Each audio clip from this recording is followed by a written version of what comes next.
So I guess that's the next one then. Instead of bread tube, we got to get breed tube. All right, let's get breed tube going. If we can do breed tube, we'll be able to outbreed the conservatives. So then we're just going to continue to breed so much that there's going to be nothing but lefties left. I mean, that's probably going to be the push in the opposite direction, right? So let's start working on breed tube. I'm sure after some time we can. Yeah. No, it's only a matter of time, Alex. Yeah, we'll outbreed you. We're working on it. Okay.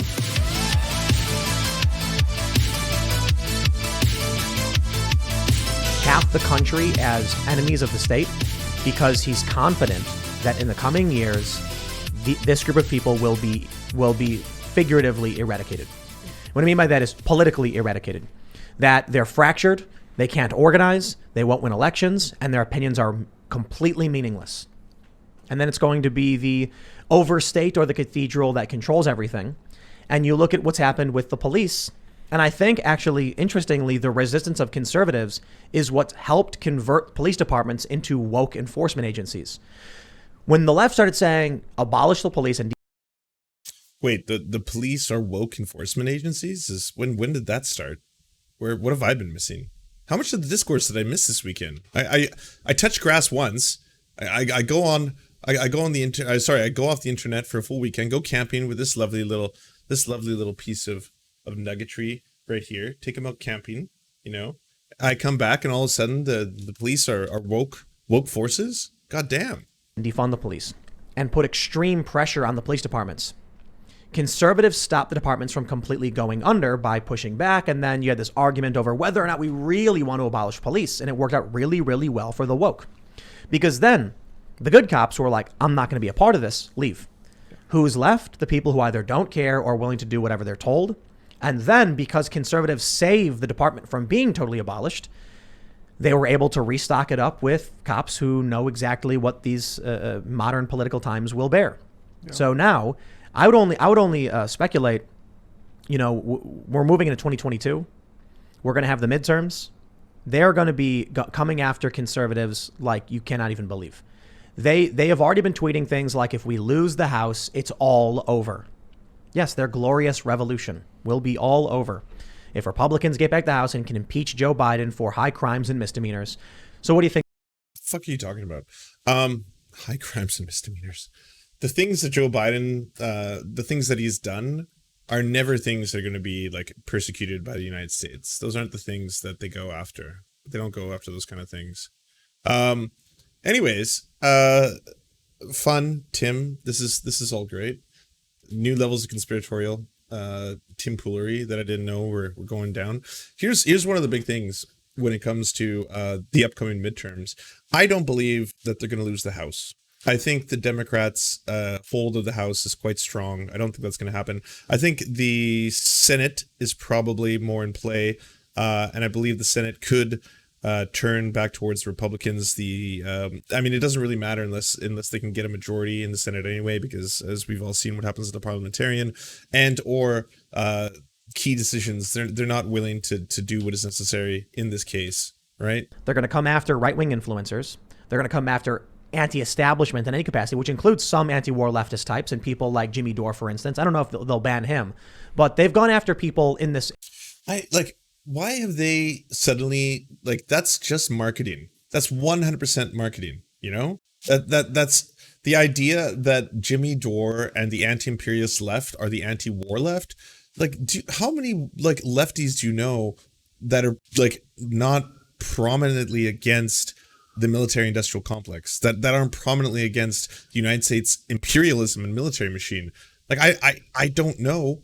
I'm hard-pressed to think of any. Area who are anti-war, anti-establishment Democrat. They're going to try and get rid of anybody who might actually make them look bad, and they'll do it very slowly. If they do it overnight, it'll cause too much of an uproar. But they can't afford to lose the House. Yeah, I think you're seeing this with Glenn Greenwald, right? He's kind of become a bad lefty because he has joined sides with the populist right and talking about how terrible the national security apparatus is. But he's always been that. Right. The populist right finally joined him. That's right. That's a good point. But here is something to consider: is that I'm not sure that even if Republicans would assume power again, it's not clear that it would actually make a difference, because it seems to be the case that Republicans can win elections, but the left will remain in control of institutions. Right. And therefore elections are kind of just, they're like respites. They're periods where we can catch our breath, maybe plan. Pressure release. Yeah, that's all it is. But ultimately, the trajectory of the country does not change. If we follow the same trajectory as we did in Trump's first term, that is to say, in 2022, Republicans win, but then the Democrats wield the power of the intelligence agencies against conservatives and jams them up, investigates and crushes them, Republicans are at a loss. Republicans don't do this. Republicans don't fight back. And then we move into 2023 with the presidency. Same thing. One of my favorite memes right now is this idea. This is such a weird idea that like the Democrats have complete control of everything now. So they're just like running with unchecked authority. The Republicans control most of the federal courts. They control the Supreme Court of the land. They are deeply entrenched, even if they're not going to be electable, because they continue to refuse to acknowledge marginalized groups. They're not willing to really open up the tent pole any larger than it already is. Fine. That's on them. That's on them to course correct in that regard. But to say they have absolutely no power is ridiculous. The true levers of power in the United States isn't simply the political apparatus, by the way. It happens to be those who are controlling the lobbying groups, the CEOs, the richest individuals, which overwhelmingly skew to the right as well. Idea you hear a lot of libertarians are saying things like this. They're like, the Democrats think the Republicans are lying, cheating, and stealing and manipulating to gain more power, and the Republicans think the Democrats are lying, cheating, and stealing to gain more power. People need to realize, both sides. That is not true. Republicans don't do anything. Republicans have no cultural institutions. They don't have universities. They don't have movies. They got nothing. The best conservatives can muster is Ben Shapiro putting out a movie, and that's great. Respect for putting out this movie and getting into entertainment. Oh, so that's it. That's what it all comes down to. They don't control the culture.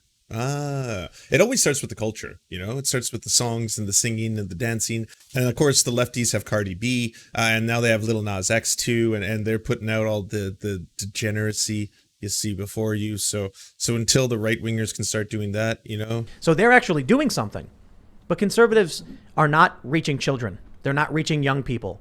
There was a tweet. I think. I can't remember where I saw this, maybe from Cassandra Fairbanks, that Nickelodeon or Disney Channel was playing anti-Trump ads. Oh, yeah, she was talking about that. Was that Cassandra? Yeah. Anti-Donald Trump ads on Disney Channel. Why? Those kids will grow up. In 10 years from now, those 10-year-olds will be 20, and they are going to be ideological extremists, and they'll vote. And you won't even realize it. Some of these kids right now, 15 years old, 3 more years, and they're voting. And you got to figure out what these kids are thinking. And I'm sure the Democrats are doing exactly that. And that's why schools are indoctrinating them. Because what's going to happen is you are going to get some classically liberal leftist, and I mean it, actual like lefty individual who, well, I shouldn't say classically liberal. We'll say traditional liberal, agrees with a lot of conservatives, someone similar to maybe like me. They'll run for office, but in 3 to 5 years, they'll be considered far right. We had Vosh on the show and he called me far right. It was hilarious. But he's 20, was he 26? Yeah.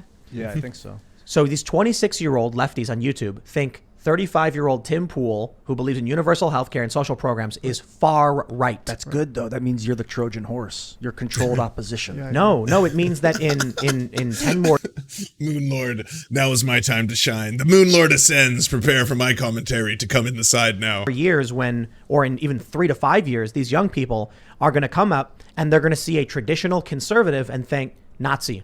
And they're going to see moderate liberal and think far right conservative. If the train goes as it's headed. But society is not linear. Things don't happen linear. We constantly are changing the narrative and shifting and altering the way things are happening. Well, there's one thing to consider, and it's that liberals don't have kids.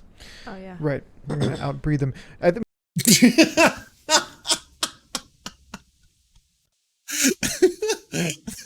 Said completely unironically. Yeah, our solution is to outbreed them. Yeah, no, that's what we're gonna do. Yeah, I mean, I don't want to drop the eugenics bomb on this one, but you work hard enough, you can just breed them out of existence. That's the future. Everybody, get those eggs. Go fertilize. Hurry, the revolution will be bred. I mean, this is already happening. This is already happening, though, right? Like, I mean, when Glenn Greenwald retweets my stuff or interacts with anything, immediately he's labeled as like a crypto fascist, and then people will like screenshot things. So I guess that's the next one then. Instead of bread tube, we got to get breed tube. All right, let's get BreedTube going. If we can do BreedTube, we'll be able to outbreed the conservatives. So then we're just going to continue to breed so much that there's going to be nothing but lefties left. I mean, that's probably going to be the push in the opposite direction, right? So let's start working on BreedTube. I'm sure after some time we can. Yeah. No, it's only a matter of time, Alex. Yeah, we'll outbreed you. We're working on it, okay? Things that I write and be like, this is who Glenn is promoting, this like fascist authoritarian and stuff. And so, I mean, it's already happening.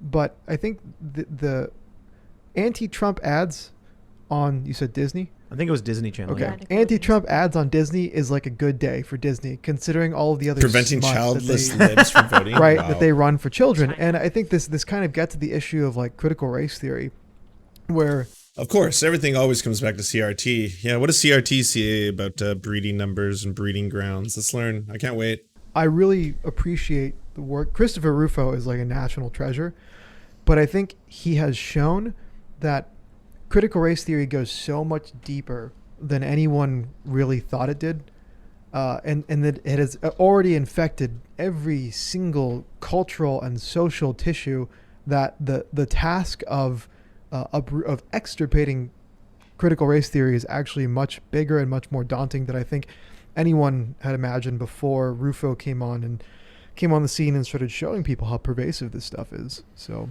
Yeah, I want to. Well, actually, we'll jump in a second. Conservatives need to start producing culture. You know, I guess I was trying to look something up but we'll pull that up in a second. If there is something interesting that we saw with Pew Research, and that is that the previous generation is slightly more conservative. The Gen Z is a little bit more conservative than millennials, but only a little bit. And that probably has a lot to do with the fact that you said, conservatives are outbreeding liberals. So I have to imagine. So I want to add this to what I was saying before about, next 3 to 5 years, you might see some dramatic changes. It's entirely possible I'm wrong, because in 10 years, the generation alpha, or, whatever comes after alpha, I don't know. Alpha Gen. Is that what it is? It's Alpha Gen, then Beta Gen. Yeah, Alpha Gen. They might be substantially more conservative by simply the fact that conservatives have kids. So you look at Ben Shapiro, I love it. They call him an incel. He's got how many kids does the guy have? 4, like 12? Oh, yeah. 12 kids? Yeah. No, Does he's he like really? four kids. No, he's like 4 kids. Yeah. he has more kids than the people. Wait, the lore thickens. I didn't know that. Ben Shapiro. I mean, that's gotta suck, because I guess you can't use condoms, and you can't have sex that isn't intended for the use of procreation, but you still want to get it on, because you still get the horny. So I guess what you got to do is you got to breed. You got to breed every time. Just get breeding. People that call him an incel. That's So, true. yeah. That's true. It's right. So, actually, I could be completely wrong. We could be 10 years out from a conservative resurgence for a lot of reasons. It could be that all of this stuff with police, all of this stuff with the military is freaking out regular people. Come August 15th, as Bannon said, we see these in schools, the parents freak out at what their kids are learning. And then 10 years goes by, and the millennials are now in their mid to late 40s. And then the next generation is actually very woke, but most of the generation actually is more conservative, simply by the amount of conservative kids are growing up. Yeah. So that's a very real possibility. Yeah. This I think could be a fluke. Reaction is very possible. And as pessimistic and cynical as I am in the short term, I have to be optimistic about the future, about the long term, because I have kids. I've got one who's about a This is odd. I haven't heard this proposal yet, so I don't need to worry about the future of the human race, because I'm fucking and I'm having lots of kids, and as long as I can continue to breed the left out of existence, I'm going to continue to do so. So interesting. year-old, and then I've got I mean, the race is on, everybody. Are you a bread tuber or are you a breed tuber? Because if you're a breed tuber, you're part of the revolution. You know this, right? another one all the way in December. And so I have to hold out hope that something like this is going to happen, because the idea of just like settling on the notion that the future will be so much more horrible for my kids, it just seems unacceptable to me. So Look at what AOC and a bunch of these leftists are saying. Oh, we can't have kids because of climate change. It's like, okay, they're not going to Yeah. have Right kids. Conservatives going to have kids. right, yeah. We're going to keep on breeding. Breed them out of existence. Here we go.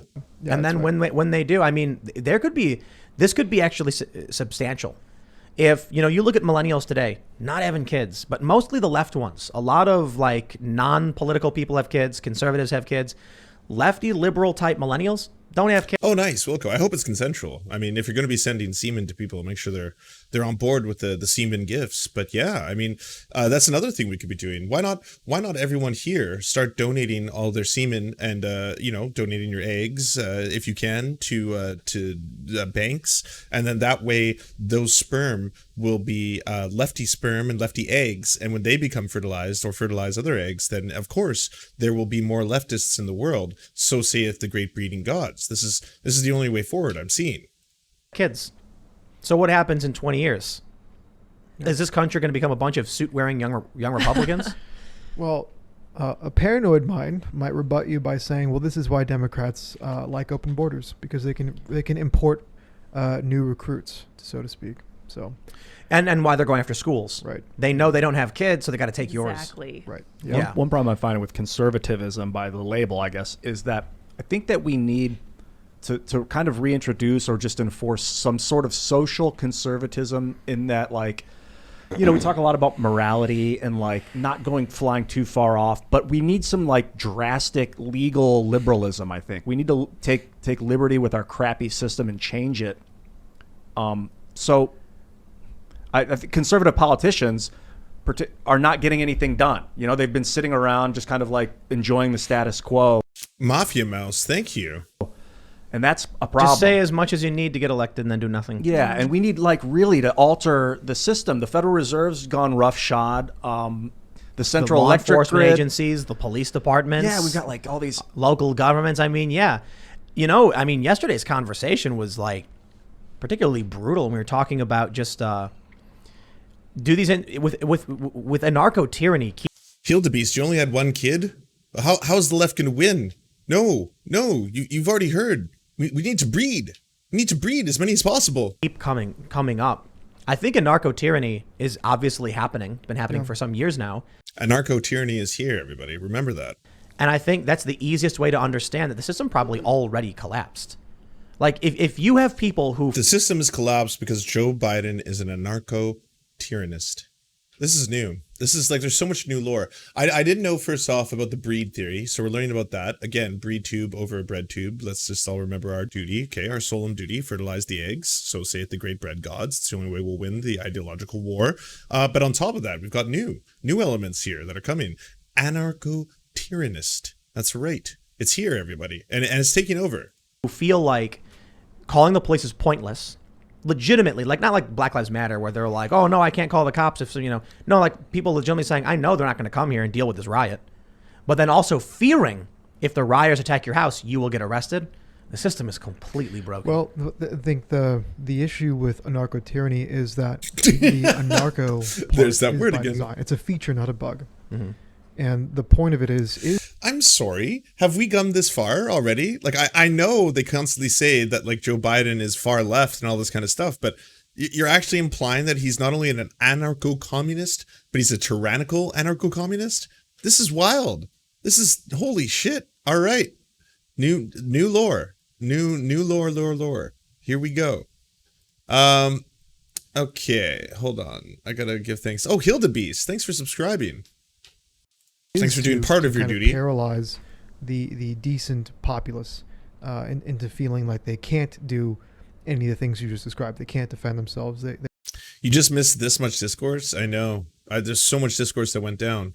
Oh, I don't know what Bernie Sanders is doing. They can't have control over what their kids learn in schools and things like that. So I guess it seems like the system has failed, but it might actually be the case that it's more powerful than ever. But on the other hand, historically, when regimes become more repressive and more overt in the methods with which they coerce people to behave a certain way and to talk a certain way and think a certain way, is usually when they're on the verge of crumbling or instigating a kind of reaction. Because really effective systems of control are impersonal and automatic. So when you have to start actively policing people, like we're seeing now, the Capitol Police leaving the Capitol, things like that, or the Biden administration talking about monitoring text messages, things like that.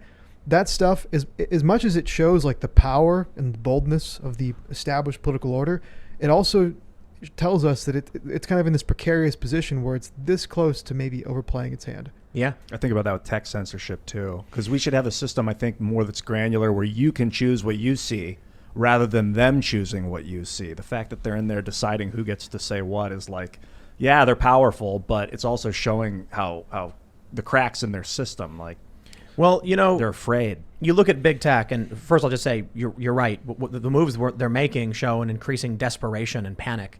And then you look at big tech censorship, and I can't figure out for the life of me what their goal is with big tech censorship. I mean this honestly, because these are some of the dumbest, they're supposedly some of the smartest people, but boy, are they dumb. I mean, if you had a sit-down meeting, you could figure out. Okay. Do you genuinely believe that Joe Biden and the Democrats control Silicon Valley? Like that...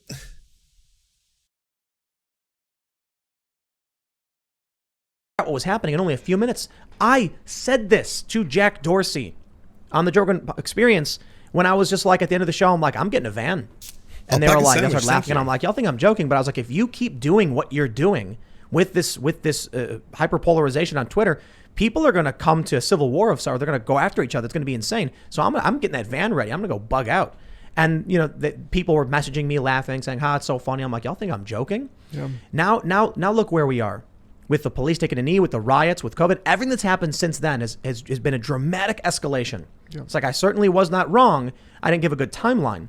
But you look at what these tech companies are doing, I couldn't figure it out. I can sit here and say, here's what they started doing in 2000, or in 2010, in 2011, 2012, and look at each year, the changes they made. Twitter, free speech wing of the free speech party.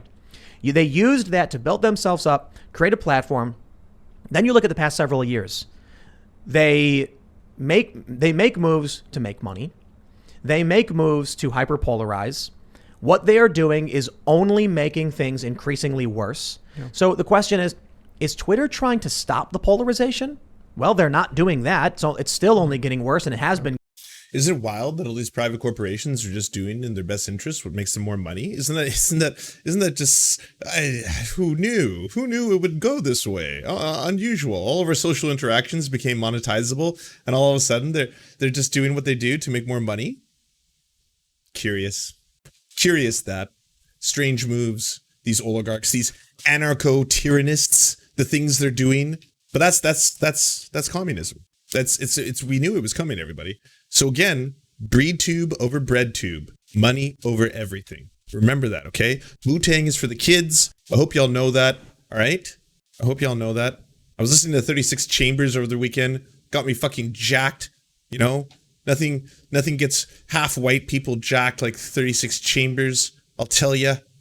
Just was doing this all weekend. It's like, God damn. Bring the motherfucking ruckus. Bring the motherfucking ruckus. Do you want movies and Serfs watching the movies? So then come over to the new channels. It's the Serfs, the cinema. Thanks so much for watching, everybody. Can you do the thing, that thumbs up and comment and all those things that help us out in the algorithm that controls every aspect of our lives? Also, if you happen to have a Facebook account, can you delete it? Like just delete it. You should probably delete your Facebook account because it's not a great company. But hey, if you can't do that for whatever reason, I understand. And could you also go to facebook.com/thesurftimes then and give us a little like and a follow. We're just trying to push back against the fact that people like Ben Shapiro happen to dominate the platform entirely. And when everyone asks, why do older generations believe the things they believe? One of the problems is the majority of them on social media use Facebook. So to counter that, we're just going to be on there too now. Also, if you happen to have a union or a worker co-op or even a leftist project, podcast, website, Zoom, MySpace, it doesn't matter. We will advertise it for free on this channel. All you got to do is go to weareserfs.com and use the forms that we got there, weareserfs.com. Thanks, everybody. To our wonderful gods, Xander Corvus, VK Jehannam, T. Grow, and Peyton L. Just, may you smite all of our enemies. To our monarchs, Tom Spiker and the Tim Caucus, we are your humble servants, ready to do all your bidding. To our lords, Evan Nudie, Trevor R., Alexander Thaler, Ryan Lubin, and Jeff Lamb, we shall proudly carry your banner on the online battlefield. To our Knights of the Round Table, Val 9000, Jenna Tal, Dark Puppy, Quiet 185, Anna Loves Riley, Omni, Riley and Anna, Poodlehawk, Multimondi, Trevor Janis, Lemmy 101, Anthropophojak, Saren 42, Chronic to Hemphog, Phone Jenny, Radical Maniac, Ramon Acosta, Jibby Big Nuts, Violent Orchard, Sophie Baby, Political Puppy, Andreas Chiringuito, Zach Christensen, Yopi, Josh Mickelson, Todd Buckingham, and Todd Lajeunesse. We raise our glass and we raise our swords and we salute you.